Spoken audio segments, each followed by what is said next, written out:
There is now anger after reports that the brother of Henry Nowak's killer will not face charges despite the false claims made after Henry was stabbed. Henry Nowak was 18 years old. He was a first-year university student in Southampton, and he was described in court as kind, hard-working, ambitious, devoted to his family, and with his whole life ahead of him. But on the 3rd of December 2025, Henry was murdered by Vikram Digwa.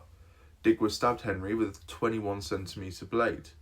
After the attack, Digwa falsely claimed that Henry had been racist and that Henry was the aggressor alongside his brother. Those claims were not true. The judge made clear in the sentencing that Henry had not said nothing racist, and the Home Secretary also said in Parliament that Digwa murdered Henry and then lied about him as he lay dying. And that lie mattered, because when police arrived, Henry was treated as a suspect. He was handcuffed while badly injured. He told officers that he'd been stabbed. He said that he could not breathe, and later on he died. Digwa was convicted of murder and sentenced to life in prison with a minimum term of 21 years. His mother, Kiran Kaur, was also convicted of assisting an offender and is due to be sentenced separately. Now, according to the Daily Mail, there is fury after the decision not to charge Digwa's brother over the false accusation that Henry had been racist and the aggressor. And this is why so many people are angry.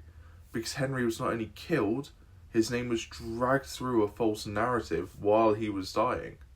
His family lost an 18-year-old son and then later had to hear lies suggested about him afterwards.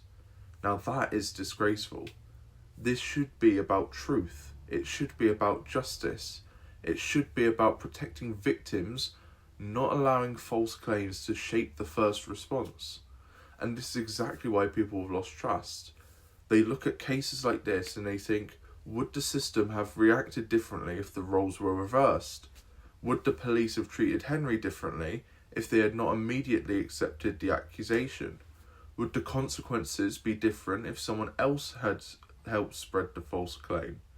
People want equal justice, not two-tier policing, not two-tier treatment, no excuses. Henry's family deserves answers.